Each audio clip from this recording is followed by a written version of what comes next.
छोटा सा गांव, हरे भरे खेत, आसमान में काले बादल छाए हुए हैं और हल्की हल्की बारिश हो रही है। धूल भरी सड़क के किनारे धनराज का पुराना मशहूर ढाबा। मिट्टी के चूल्हे से उठता धुआं बारिश की ठंडी हवा के साथ पूरे गांव में फैल रही है। बारिश के बावजूद सुबह सुबह ही ढाबे पर भीड़ जुटने लगी है। अरे भाई वाह, आज तो खुशबू ने ही पेट भर दिया। अभी खाना बचा है क्या, या मैं यूं ही सूंघकर वापस चला जाऊं? तू तो रोज यही कहता है, फिर भी 3 प्लेट खाकर जाता है। अरे तेरे पेट में तो कुआं है क्या? कुआं नहीं भाई, ये वीरू के हाथ का जादू है। ऊपर से बारिश का मौसम, ऐसे में इसके हाथ की गर्मा गर्म चिकन करी मिल जाए तो मजा ही आ जाए। गांव के बुजुर्ग मेज पर बैठे हैं। बाहर हल्की बारिश लगातार हो रही है। वीरू गर्मा गर्म खाना थाली में परोसते हुए उनके पास आता है। बाबा, आज खास आपके लिए मैंने मुर्गे की करी में थोड़ा धनिया पुदीना ज्यादा डाला है। इस बारिश में इसका स्वाद आपको और भी पसंद आएगा। बेटा वीरू, तुम्हारे हाथों की रसोई में ऐसा कमाल है कि हर कोई उंगलियां चाटता रह जाता है। जब से तुमने यहाँ खाना बनाना शुरू किया है, इस ढाबे की रौनक ही बदल गई है। अरे बाबा सही कह रहे हैं। पहले धनराज भैया खुद बनाते थे तो हफ्ते में एक बार पेट खराब हो ही जाता था। अब देखो, इस बरसात में भी लोग दूर दूर से सिर्फ वीरू के हाथ का खाना खाने आ रहे हैं। पास खड़े धनराज ये सब सुनकर मुस्कुराने की कोशिश करते हैं, मगर उनके चेहरे पर तनाव साफ झलकता है। बाहर बारिश तेज होने लगती है। ये ढाबा मेरे बाप दादा का है, मेरे नाम से चलता है और तारीफ हो रही है इस नौकर की। ढाबे के अंदर धनराज गुस्से में बर्तन धो रहा है। वीरू अंदर आता है, हाथ में खाली थालियां लिए। चाचा जी, बाहर और लोग आए हैं, कहिए तो चिकन करी और बना दो। आज तो भीड़ बहुत है। भीड़ तो होगी ही, तुम जो हो यहाँ, मेरा तो नाम भी भूल गए हैं लोग। चाचा जी ऐसा मत कहिए, ये तो आपका ही ढाबा है, आपके ही नाम से चलता है। मैं तो बस आपकी मदद कर रहा हूँ। मदद या मेरी जगह लेने की कोशिश? रोज लोग मेरे सामने ही तुम्हारी तारीफ करते हैं और मैं क्या हूँ यहाँ, बस एक तमाशा देखने वाला मालिक। चाचा जी आप गलत समझ रहे हैं, मैं तो बस वही कर रहा हूँ जो दादी ने मुझे सिखाया। आप जो भी कहेंगे मैं वैसा ही करूँगा।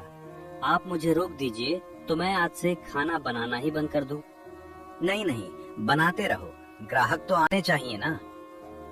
पर धनराज की आंखों में जलन साफ झलकती है। वह मुट्ठियां भींचकर बाहर की तरफ देखने लगता है, जहां ग्राहक बार बार वीरू का नाम लेकर उसे पुकार रहे हैं। ये जलन अब बर्दाश्त के बाहर होती जा रही है। घर जाकर रूपा से बात करनी होगी। छोटा सा मिट्टी का घर, बाहर हल्की हल्की बारिश हो रही है। छप्पर से पानी की बूंदें टपक रही हैं। एक कोने में दादी चुपचाप बैठी हुई हैं। आंगन के बीचों बीच रूपा हाथ बांधे खड़ी है और तेज आवाज में घर के कामों को लेकर बड़बड़ाती जा रही है। सासू माँ, दिन भर बस यहीं बैठी रहती हो, घर का एक काम नहीं करती। बुढ़ापे में भी थोड़ा हाथ बटा दिया करो। बहू, मन तो बहुत करता है काम करने का, पर घुटनों में दर्द इतना रहता है कि उठना बैठना भी मुश्किल हो जाता है। माफ कर दे बेटा। माफी से पेट नहीं भरता सासू माँ। घर में एक फालतू आदमी हो तो चल भी जाए, यहाँ तो दो दो फालतू लोग बैठे हैं, आप और आपका वो लाडला पोता। बहू, वीरू फालतू नहीं है, वो तो दिन रात मेहनत करता है। बाहर चाहे कितनी भी बारिश हो, वो रोज ढाबे पर मेहनत करता है। ढाबे की सारी कमाई तो उसी की वजह से बढ़ी है। कमाई बढ़ी है तो घर में पैसा कहाँ है? सब कुछ तो आप दोनों का पेट भरने में ही खर्च हो जाता है। मुझे तो लगता है इस घर में आप दोनों बोझ बन गए हो। बहू, ऐसे शब्द मत बोल। मैं तो बस अपने बेटे के घर में अपने पोते के साथ बाकी की जिंदगी शांति से काटना चाहती हूँ। तो मंदिर चली जाओ, वहाँ खूब शांति मिलेगी। यहाँ घर में तो काम चाहिए, बोझ नहीं। दादी चुपचाप अपने आंसू पोंछकर सिर झुका लेती हैं। रूपा गुस्से में पैर पटकते हुए अंदर चली जाती है। शाम ढल रही है। तेज बारिश हो रही है। वीरू ढाबे से भीगा हुआ और थका हारा लौटता है। उसके हाथ में दादी के लिए गरम गरम खीर की कटोरी है। दादी, देखो मैं क्या लाया हूँ। आज ढाबे पर एक ग्राहक ने खुश होकर मुझे इनाम दिया, तो मैंने सोचा आपके लिए खीर बनाकर लाऊं। अरे मेरे लाल, इतनी मेहनत के बाद भी मेरा ख्याल रखता है तू। भगवान तुझे सदा खुश रखे। दादी, आप उदास क्यों लग रही हो? क्या हुआ, बताओ ना मुझे। कुछ नहीं बेटा, बस थोड़ी थकान है। तू खा ले, मुझे भूख नहीं है। रूपा दरवाजे से ये सब देख रही होती है। तुरंत आगे आकर बोलती है, वाह वीरू, कमाई का इनाम खीर पर उड़ा दिया। घर के लिए तो एक पैसा नहीं लाता, बुढ़िया को खीर खिलाने चला है। चाची, ये तो बस थोड़ा सा प्यार है दादी के लिए, इसमें बुरा मानने की क्या बात है। प्यार से पेट नहीं भरता वीरू, तुम दोनों को समझ लेना चाहिए। इस घर में सिर्फ मेहनत करने वालों की जगह है, प्यार बांटने वालों की नहीं। धनराज आंगन में आ जाता है। चेहरे पर गुस्सा और थकान दोनों साफ हैं। रूपा सही कह रही है वीरू, आजकल तू बहुत ज्यादा सिर पर चढ़ने लगा है। ढाबे पर तेरी तारीफें सुन सुनकर मेरा ही सिर शर्म से झुक जाता है। चाचा जी, मैंने कब चाहा कि मेरी तारीफ हो? मैं तो बस अपना काम कर रहा हूँ। बस बहुत हुआ, आज रात खाने पर बात करेंगे इस बारे में। अभी जाओ, काम करो। तेज बारिश लगातार हो रही है। छप्पर पर गिरती बारिश की आवाज पूरे घर में गूंज रही है। हल्की दिए की रोशनी में सब खाने की थाली के सामने बैठे हैं। माहौल में तनाव साफ महसूस होता है। कोई कुछ नहीं बोल रहा। मैं अब और चुप नहीं रह सकती। सुनो जी, आज ही फैसला कर लो, या तो ये घर हमारा रहेगा या इन दोनों का। रूपा ठीक कह रही है। वीरू, माँ, मैंने बहुत सोच लिया है। अब तुम दोनों को यहाँ से जाना होगा। बेटा धनराज, ये तू क्या कह रहा है? मैं तेरी सगी माँ हूँ। तेरे पिताजी के जाने के बाद मैंने तुझे माँ और बाप दोनों का प्यार देकर बड़ा किया। आज तू ही मुझे इस घर से निकालने की बात कर रहा है। माँ, मैं क्या करूँ?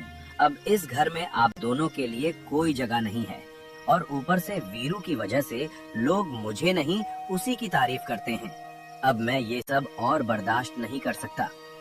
चाचा जी, मुझे माफ कर दीजिए अगर मुझसे कोई गलती हुई हो, पर दादी को यहाँ से मत निकालिए। वे बहुत कमजोर हैं, कहाँ जाएंगी वे इस उम्र में। ये सब नाटक बंद करो वीरू। जितना नाटक तुम करते हो ना, उतनी मेहनत करो तो शायद कुछ बात बने। कल सुबह तक तुम दोनों को ये घर छोड़ना होगा। ये मेरा आखिरी फैसला है। बारिश और भी तेज हो जाती है। छप्पर से टपकती पानी की बूंदों के बीच दादी फूट फूट कर रोने लगती हैं। वीरू उन्हें सहारा देकर पास बिठाता है। उसकी आंखों में भी आंसू हैं, मगर वह खुद को संभाले हुए है।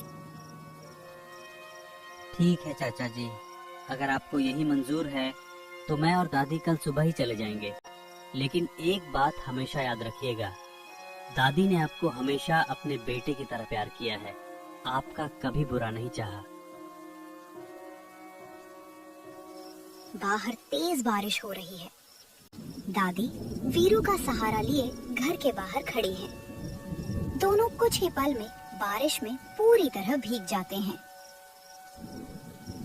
वीरू बेटा, हमने आखिर ऐसा क्या बिगाड़ा था इनका? मैंने तो जीवन भर सिर्फ प्यार ही बांटा है। दादी, आप रोइए मत, मैं हूं ना आपके साथ। जब तक मेरी सांसें चल रही हैं, आपको कोई तकलीफ नहीं होने दूंगा। पर बेटा, अब जाए तो कहाँ जाए? इस तेज बारिश में हमारा सहारा ही कौन है? न सिर पर छत है, न कोई ठिकाना। दादी, भगवान ने जब रास्ता बंद किया है तो कोई नया दरवाजा जरूर खोलेगा। हम दोनों मिलकर हिम्मत नहीं हारेंगे। तेज बारिश के बीच दोनों धीरे धीरे गांव की सुनसान सड़क पर आगे बढ़ने लगते हैं। उनके कदम भारी हैं, लेकिन हिम्मत अब भी कायम है। तेज बारिश से बचने के लिए दोनों एक पुराने बरगद के पेड़ के नीचे बैठ जाते हैं। बारिश अब भी लगातार हो रही है और दोनों पूरी तरह भीग चुके हैं। वीरू बेटा, एक बात याद आई मुझे। तेरे दादाजी का एक बहुत पुराना दोस्त था। गोविंद के पिताजी, नाम था रामलाल। वे भी एक ढाबा चलाते थे, दूसरे गांव की तरफ। दादी, वो तो बहुत साल पहले की बात होगी। क्या अब भी वहाँ कोई है? हाँ बेटा, रामलाल तो अब इस दुनिया में नहीं रहे, पर उनका बेटा गोविंद अब वो ढाबा चलाता है।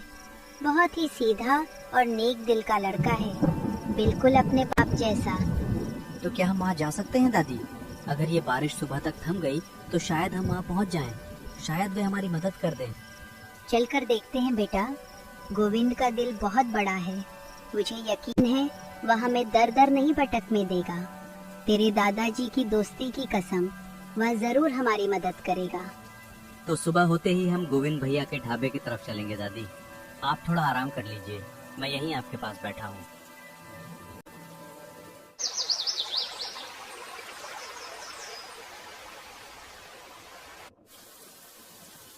गांव की दूसरी तरफ तेज बारिश के बीच गोविंद का छोटा सा सादा मगर बेहद साफ सुथरा ढाबा दिखाई देता है।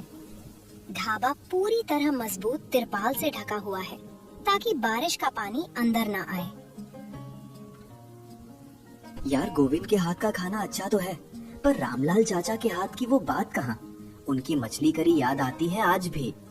सही कहा भाई, अब तो बस पेट भरने आते हैं, वो पुराना मजा नहीं आता। गोविंद बेचारा कोशिश तो बहुत करता है।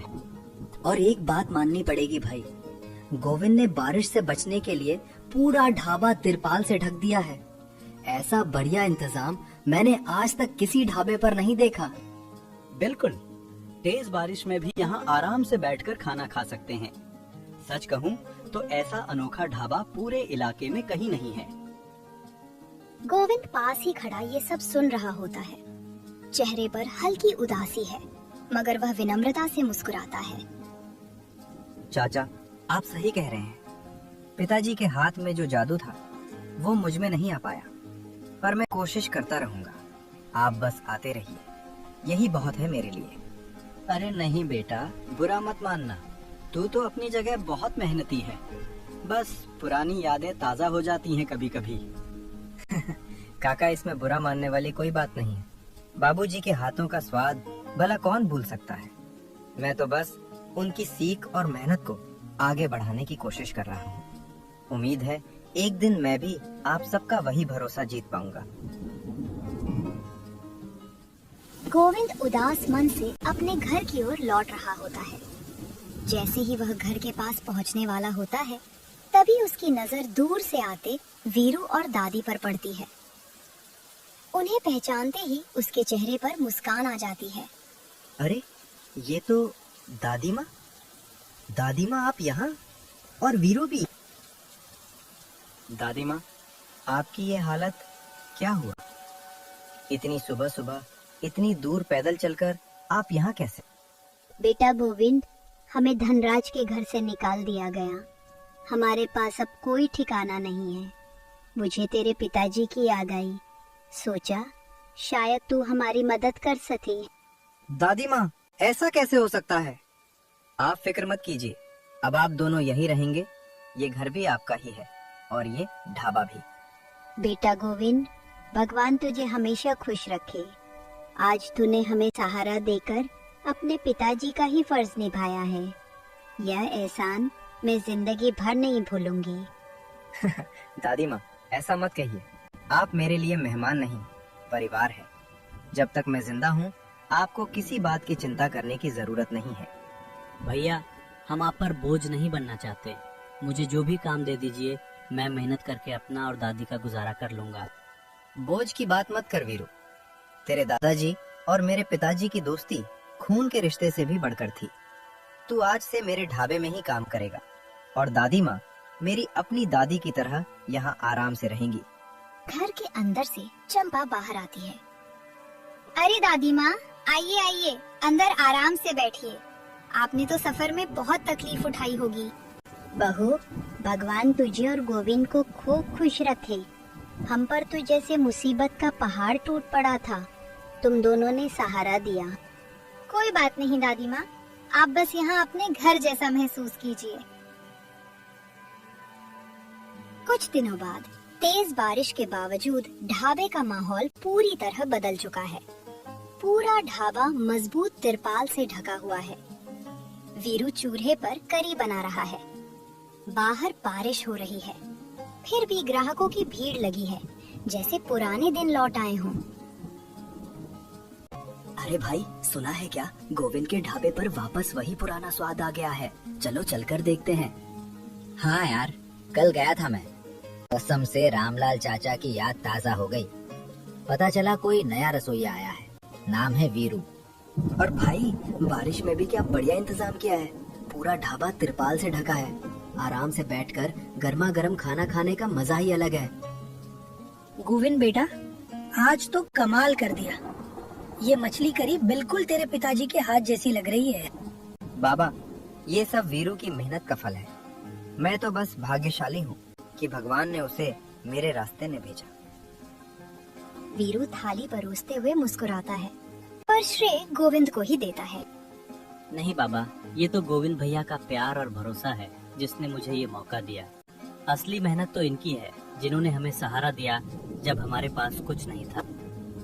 दोनों के बीच सच्चे भाईचारे का बंधन साफ झलकता है।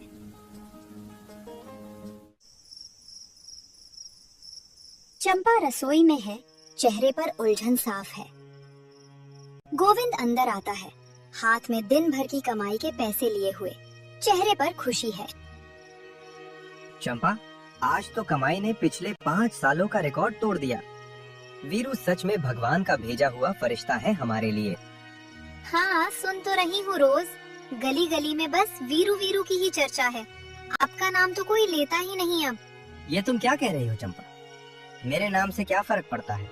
ढाबा तो चल रहा है ना, कमाई तो बढ़ रही है ना, यही तो हम चाहते थे। पर गोविंद, आजकल मुझे ऐसा लगता है जैसे ये ढाबा अब हमारा कम वीरू का ज्यादा हो गया है। कल पड़ोसन कह रही थी, वीरू का ढाबा। मुझे बहुत बुरा लगा सुनकर। चंपा, नाम से क्या होता है? असली बात ये है कि हमारा परिवार खुशहाल है। हमें किसी चीज की कमी नहीं। ईर्ष्या को दिल में जगह मत दो, ये सब बर्बाद कर देती है। माफी चाहती हूँ, शायद मैं ही गलत सोच रही हूँ। बस थोड़ी असुरक्षा महसूस होती है कभी कभी।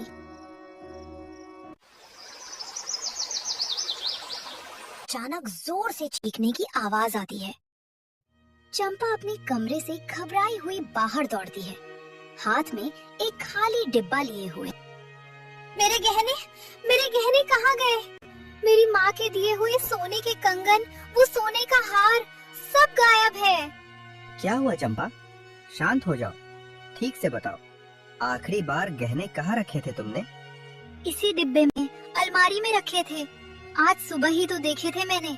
कोई तो जरूर आया होगा कमरे में। पड़ोस से आवाज सुनकर कुछ गांव वाले भी इकट्ठा होने लगते हैं। वीरू भी दौड़ कर आता है, पर दादी कहीं नजर नहीं आती। अरे ये तो बड़ी बुरी बात हो गई। पर सुनो, आज सुबह मैंने दादी माँ को अकेले गांव के बाहर की तरफ जाते देखा था, बिल्कुल अकेली। दादी माँ अकेली बाहर गई थी और ठीक उसी समय मेरे गहने गायब हो गए। भाभी, आप ऐसा कैसे सोच सकती हैं? दादी अपनी जिंदगी में कभी किसी की एक सुई तक नहीं उठाती। ये तो नामुमकिन है। वीरू, मैं कुछ नहीं कह रही, बस सच्चाई सामने रखनी जरूरी है। इतने सालों में ये पहली बार हुआ है जब से दादी माँ यहाँ आई हैं। माहौल में तनाव बढ़ने लगता है। गांव वाले आपस में फुसफुसाने लगते हैं। तभी दादी धीरे धीरे आंगन में दाखिल होती हैं। दादी आते ही माहौल की गंभीरता भाप लेती हैं। सबकी नजरें उनकी तरफ घूम जाती हैं। दादी असहज होकर रुक जाती हैं। क्या हुआ बच्चों? इतनी भीड़ क्यों जमा है यहाँ? चेहरे इतने उतरे हुए क्यों हैं सबके? दादी माँ, मेरे गहने गायब हैं और आप आज सुबह अकेली कहाँ गई थी, ये बताइए जरा। बेटा, मैं तो सुबह मंदिर गई थी दर्शन करने, रोज की तरह। पर बहू, तू ये क्यों पूछ रही है मुझसे? क्योंकि दादी माँ, आपके जाने के बाद ही मेरे गहने गायब हुए हैं। ये सिर्फ इत्तेफाक नहीं लग रहा मुझे। दादी के पैरों तले जमीन खिसक जाती है। भाभी, ये आप पर इल्जाम कैसे लगा सकती हैं? दादी ने आज तक किसी का बुरा नहीं सोचा, ये पूरा गांव जानता है। चंपा, बिना सबूत किसी पर, वो भी दादी माँ जैसी निर्दोष बुजुर्ग महिला पर इल्जाम लगाना ठीक नहीं है। मैं इल्जाम नहीं लगा रही जी, बस मुझे डर लग रहा है। वो गहने मेरी माँ की आखिरी निशानी थे। बच्चों, शांत हो जाओ। ऐसे में सही रास्ता यही है कि पुलिस को बुलाया जाए। वे जांच करेंगे तो सच्चाई सामने आ ही जाएगी। ठीक कह रहे हैं बाबा। मैं अभी थाने जाकर इंस्पेक्टर साहब को बुला लाता हूँ। दादी माँ, आप घबराइए मत, सच्चाई जरूर सामने आएगी। पुलिस इंस्पेक्टर अपनी जीप से उतरकर आंगन में आते हैं। चेहरे पर गंभीरता और अनुभव झलकता है। तो बताइए, आखिरी बार गहने कब और कहाँ देखे थे आपने? साहब, आज सुबह अलमारी में रखे थे मैंने। दोपहर होते होते डिब्बा खाली मिला। और घर में उस वक्त कौन कौन मौजूद था? साहब, मैं ढाबे पर था। वीरू भी वहीं था, मेरे साथ काम कर रहा था। घर पर सिर्फ चंपा और दादी माँ थी, और दादी माँ तो सुबह मंदिर गई हुई। माताजी, आप बुरा मत मानिएगा, पर पूछना जरूरी है। आप मंदिर अकेली गई थी? हाँ बेटा, रोज जाती हूँ। आज भी वैसे ही गई थी। पुजारी जी से पूछ लो, वे गवाह हैं। ठीक है, हम पुजारी जी से भी बात करेंगे। कोई और घर में आया था इस बीच? दूध वाला, सब्जी वाला, धोबी? हाँ साहब, आज सुबह धोबी कपड़े लेने आया था। कुछ साड़ियाँ और कपड़े धोने के लिए दिए थे मैंने उसे। धोबी? कौन कौन से कपड़े धोने के लिए दिए थे? जरा विस्तार से बताइए। साहब, मेरी वो लाल रंग की भारी साड़ी भी थी उसमें, वही जो मैं शादी में पहनती हूँ। उसी दिन मैंने गहने पहनकर उतारे भी थे। हो सकता है। भाभी, याद कीजिए, क्या हो सकता है गहने गलती से साड़ी में ही लिपटे रह गए हों और आपने बिना देखे धोबी को दे दिया हो। सब लोग तनाव और उम्मीद के मिले जुले भाव के साथ इंस्पेक्टर के पीछे पीछे चल पड़ते हैं। तभी अचानक फिर से तेज बारिश शुरू हो जाती है। धोबी का छोटा सा घर। इंस्पेक्टर और सब लोग वहां पहुंचते हैं। उन्हें देखकर धोबी घबरा जाता है। क्या नाम है तुम्हारा? आज सुबह गोविंद के घर से कपड़े लेने गए थे ना? जी साहब, मुझसे बहुत बड़ी गलती हो गई। साफ साफ बताओ, क्या हुआ? साहब, साड़ी धोते समय उसमें से सोने के कंगन और हार मिले। पहले लौटाने का सोचा, लेकिन बच्चे की दवाई के लिए पैसों की जरूरत थी। लालच में आकर मैंने उन्हें शहर के सुनार को बेच दिया। मुझे माफ कर दीजिए। दादी माँ, मुझे माफ कर दीजिए। मैंने बिना सोचे समझे आप पर इल्जाम लगा दिया। बेटा, कोई बात नहीं, सच्चाई सामने आ गई, बस यही सबसे बड़ी बात है। तुम्हें हमारे साथ थाने चलना होगा, गहने भी वापस बरामद किए जाएंगे। इंस्पेक्टर धोबी को अपने साथ ले जाता है। घर का माहौल फिर से शांत हो जाता है और सब लोग राहत की सांस लेते हैं।